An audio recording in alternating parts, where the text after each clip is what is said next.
In today's lecture, we will prove that the two norms are equivalent if and only if there are positive real numbers a and b such that the given conditions is satisfied. And further, we prove that on any finite dimensional nonlinear spaces, the two norms are equivalent. Okay, the two norms are equivalent. That is the result. You need to prove that all the open sets under norm 1 are also open sets under norm 2, and all the open sets are under norm 2 are also open under norm 1, vice versa. So if it is any open set O is open in norm 1, then it is open in norm 2, and it is open in norm 2, then it is open in norm 1. So that is the result. So how to prove? So easy way is that we will show that every open ball in one norm is contained in some open ball in norm 2, and every open ball in norm 2 is contained in some open ball in norm 1. So for this, for epsilon greater than 0, okay, epsilon greater than 0, let us define the ball in 2 norm, that is with center x and radius a epsilon, because a is a positive real number. So what is the meaning? Meaning is that all the elements y in x such that the distance of y from x under 2 norm is less than a epsilon. Okay, and you know this is contained in the set y in x such that a norm y minus x 1 is less than a epsilon. See, by the given condition, if anything is less than under norm 2, then it will be less than a norm 1, is not it? Suppose norm x2 is less than epsilon, then automatically a norm x1 is also less than epsilon. But converse need not be. That is, if a norm x1 is less than, suppose 1, then you cannot say that norm x2 is less than 1. So that's mean all the points which satisfied the condition this one, okay, satisfies the condition this one, did not satisfy this one, automatically satisfy this one. But any point y which satisfy this condition is not necessarily satisfy this condition. That is the meaning. Is it okay? Let me repeat again. By the definition, b2 x epsilon x a epsilon means it is a ball under norm 2 with center x and radius a epsilon.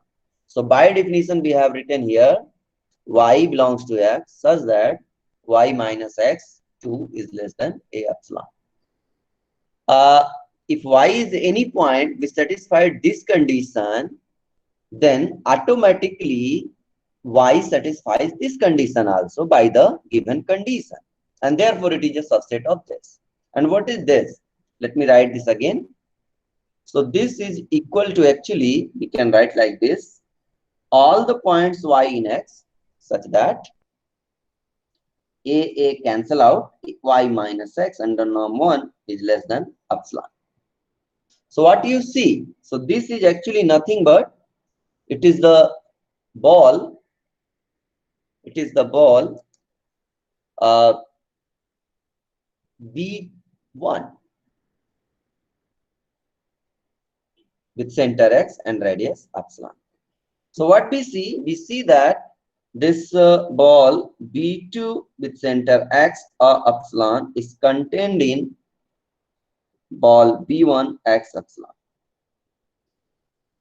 That is, if B2 x epsilon means in place of a epsilon, you can take epsilon by a, so you will manage this one. So this is not the problem. So you can say every open ball under norm 2 is contained in some open ball under norm 1. Now we will similarly we can prove the reverse part. That is, also if you check B1 with center x a and radius is epsilon by b, because b is positive, so epsilon by b is a real number in positive. So meaning is all the points y in x such that norm of y minus x under one norm is less than epsilon by b. So you just simplify this, what you get? You get that all the points y in x such that b norm y minus x under one norm is less than epsilon. So again, if you observe this, then it is contained in, okay, this is contained in actually y in x such that norm of y minus x under 2 norm is less than epsilon. Is not it? Let me show you this one. By this given condition, if anything which is less than b norm x1, here, this is the condition, b norm x1. So you have this, that is b norm x1 is less than epsilon. So automatically norm x2 is less than epsilon. So on this page, you see what we have proved. We have proved that if y satisfies this condition, that is, if this is the collection of all y such that this condition is satisfied. If y satisfies this condition, that is, b norm y minus x under one norm is less than epsilon, then automatically y will satisfy that norm x2, that means norm y minus x under 2 norm is less than epsilon. So we have written on this page. That means this one is a subset of this. And what is this? This is the open ball. This is the open ball under 2 norm with center x and radius epsilon. So what we see, thus we have proved that here the ball in one norm with center x and radius epsilon by b is strictly contained in, or maybe equal also, I don't know, x epsilon. So this condition, okay. So you see this condition is satisfied, right? Okay, come here. Thus, we have proved that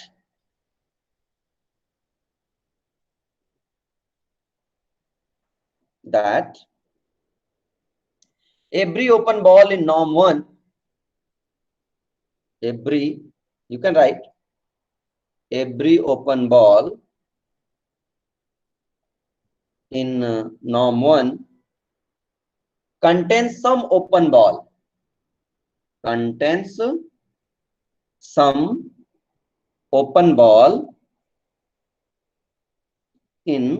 norm 2 and vice versa. Meaning is that every open ball in norm 2 contains some open ball in norm 1. But similar, vice versa means that. Thus, what you have proved? Thus, what happened? Yeah, here, right. Thus, every open set in norm 1, every open set in norm 1 is also an open set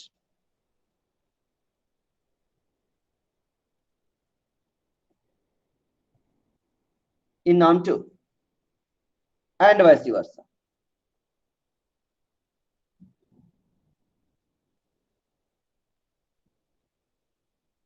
To prove this,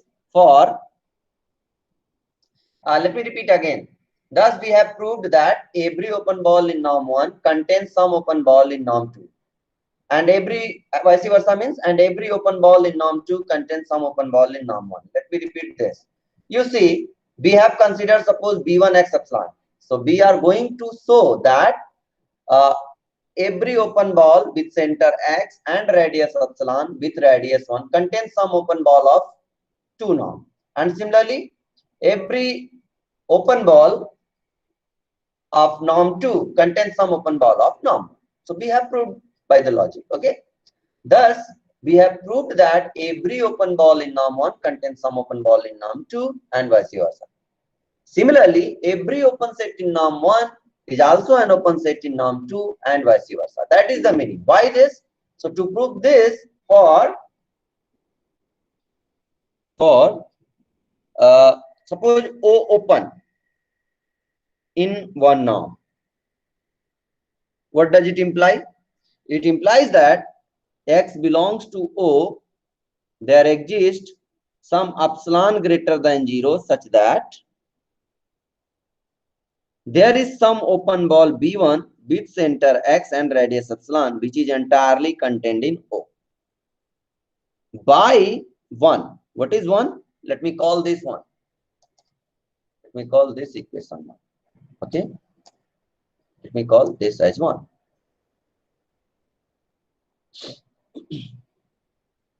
Okay. So I will call this as 1. Right?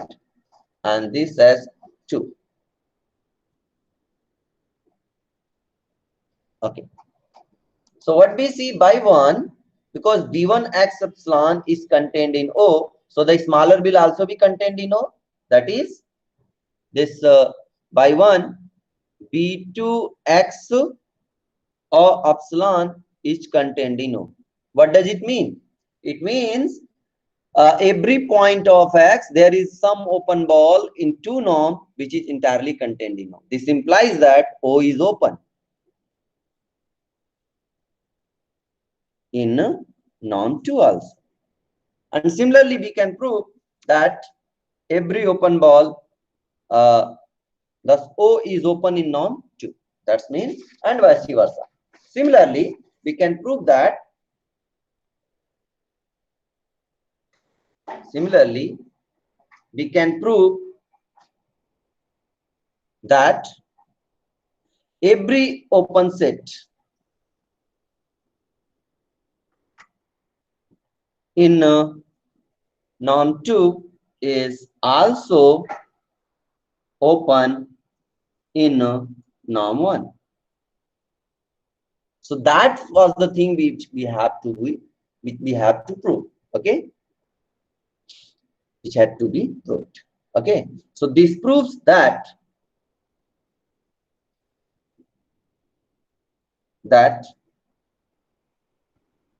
norm 1 and norm 2 open sets are same.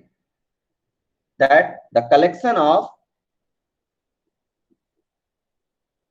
open sets in norm 1 and norm 2 are the same. That is, they generate the same topology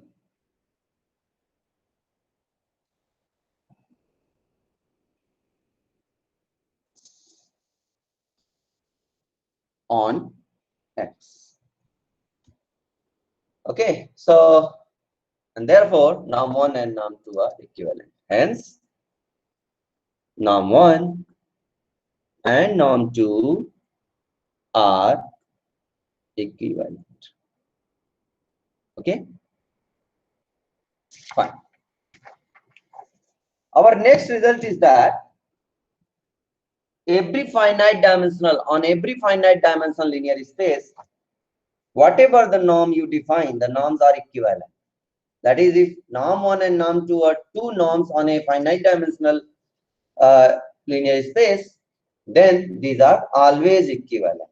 Okay, so we prove this equivalent norm linear spaces. So our next topic is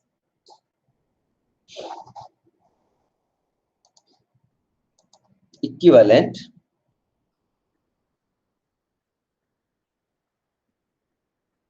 normed linear spaces. Okay, so what is the result? Result is that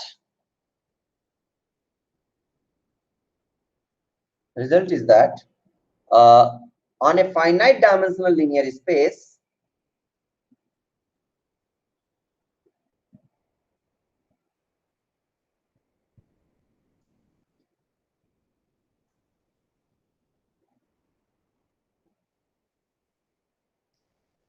any two norms are equivalent. Just write any two norms are equivalent. Okay, so this is the result. How to prove? So to prove this result, actually we need a lemma. So to prove this result, we need the following.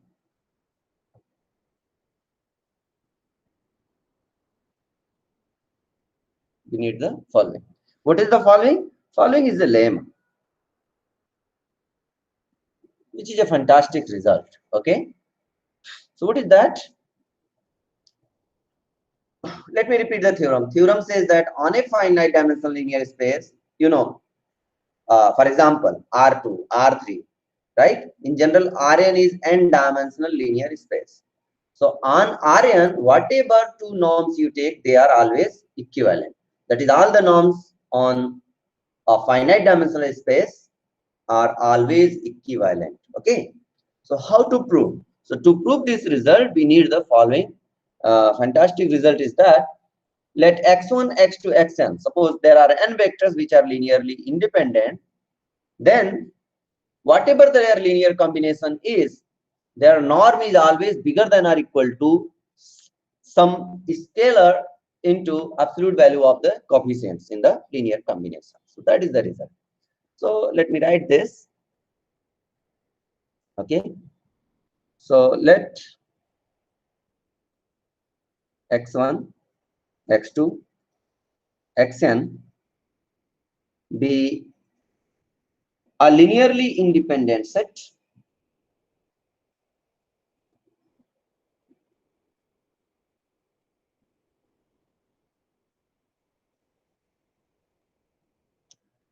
of vectors in a norm linear space.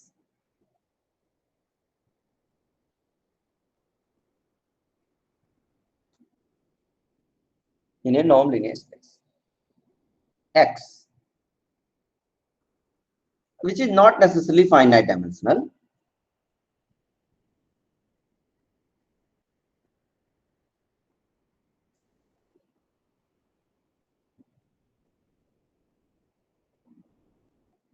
Then there is a number, of course real,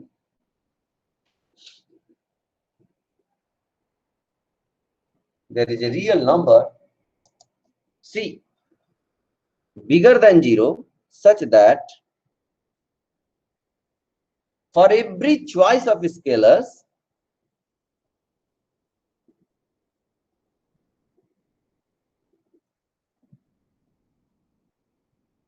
alpha 1, alpha 2, dot alpha n, we have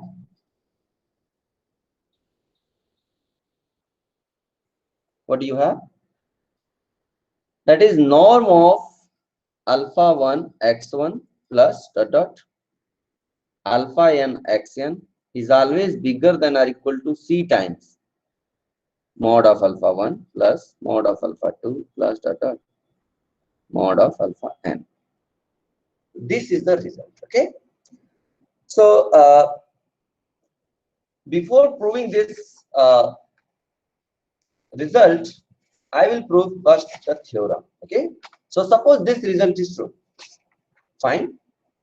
So how to prove the result? We will prove in the next lecture how to prove this lemma. Okay. So now we prove proof of theorem.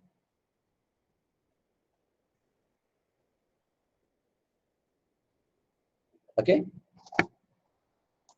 So let us prove this theorem first.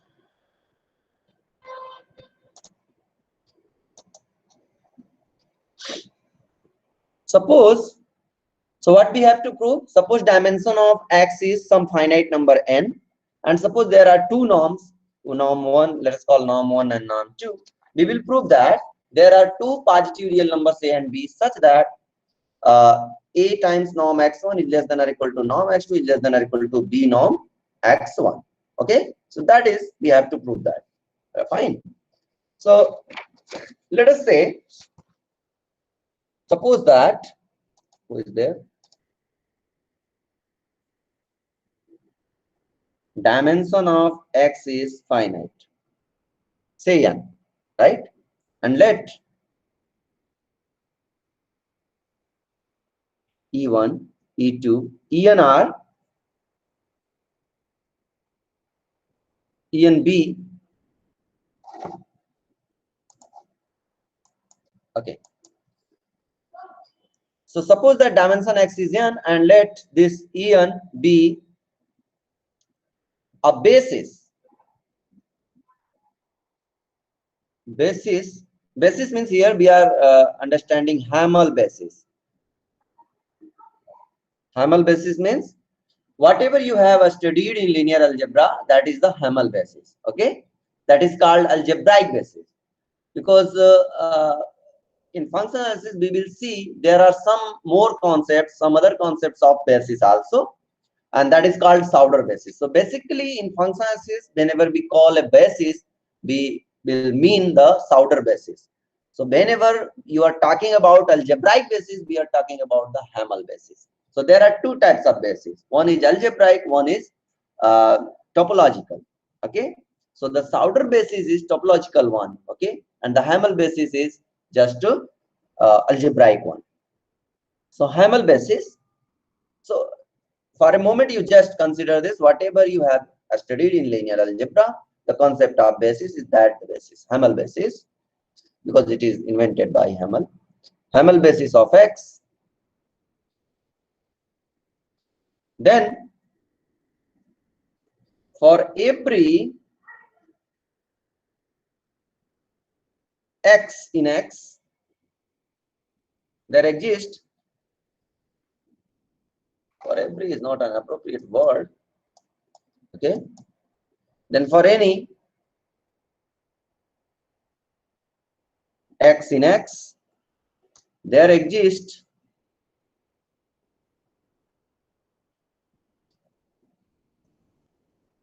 scalars alpha 1, alpha 2, alpha n, such that X can be written as alpha 1 E1 plus alpha 2 E2 plus dot dot alpha n. And that is the meaning of the basis. You know that, right? That is the meaning of basis. That is, every vector can be written as this. Okay, so there exists scalars this such that X has unique representation.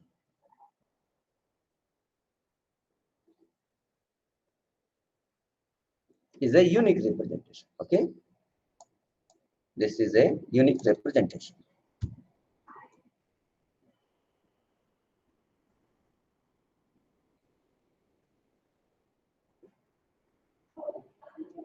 Unique representation. And using the lemma, what you have? Using the lemma,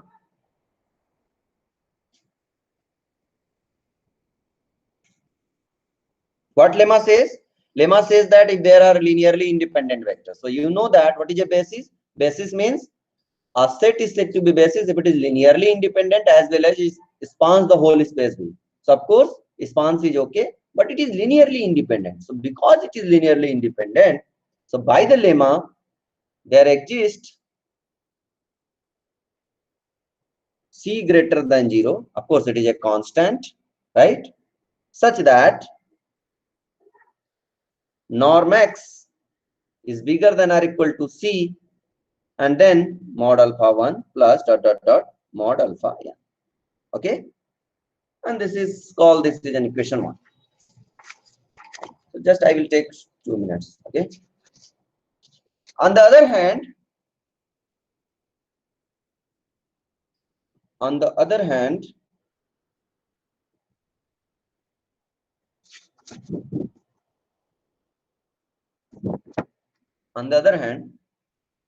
suppose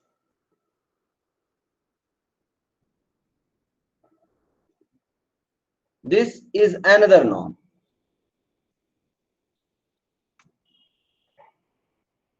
On X, then norm of x under this is nothing but summation of the norm this, of course, of the norm this. We write this. Then again, norm, sorry. Okay. So what is this? Norm of this is norm of alpha 1 x1, alpha 1 e1 plus dot dot alpha n en under the 0 norm, not norm. Okay. Then by triangle inequality, what you can write? By triangle inequality, what do you have? You have that norm of alpha 1 e1 plus dot dot norm of alpha n en. Okay. And you know that this is nothing but just mod of alpha 1 norm e1 plus dot dot mod of alpha n norm en. And of course, this is under the 0 norm. Okay. Under the 0 norm. Under the 0 norm. Under the 0 norm. Fine. And if you choose maximum of these, then this is equal to max of, let us choose max of norm of ej, where j lies between 1 to n. Then of course this is bigger than, okay, bigger than or equal to this. And here in the bracket you have mod alpha 1 plus dot dot mod alpha n, is not it? If you choose norm e1, norm e2, norm en under the 0 norm, maximum of these numbers, then of course this will be less than or equal to this quantity, which is quite clear. Okay. So this is nothing but, this is equal to k times what you have, mod alpha 1 plus mod alpha n. So where what is k? K is max of norm of this ej under the norm. So j of course lies between 1 to n, right? 1 to n. So let us call this as an equation 2. Call this as an equation 2. So what you see? You see that from 1 and 2 at one place, okay? So using 1 and 2, what you see? What you see? Norm of x. Remember, where is norm x? Here. Norm of x is bigger than or equal to c into this quantity, okay? That is, you can say norm x is bigger than or equal to c into this quantity. This quantity. Now this quantity is bigger than or equal to norm x naught by k, is not it? Into c also. So this is bigger than or equal to c is already, and mod alpha 1 mod alpha 2 plus mod alpha n from here, because you see this space. So here norm of x under 0 norm is less than or equal to k times this one, and this one therefore is bigger than or equal to 1 by k, is bigger than or equal to 1 by k into norm of x under 0 norm. So that is norm of x is bigger than or equal to, let us call this as a number a, norm of x naught. So this is equation number 3, where what is a? Where a is nothing but c by k, which is strictly greater than 0. C is constant, k is constant. Therefore, a is a fixed real number. Okay. So interchanging the roles. So interchanging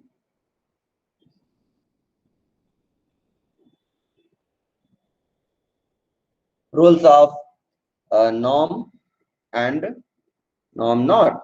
Then what we get? Then we can show that there exists b greater than 0 such that norm x is less than or equal to b norm x not. Okay. So combining 3 and 4. So from 3 and 4,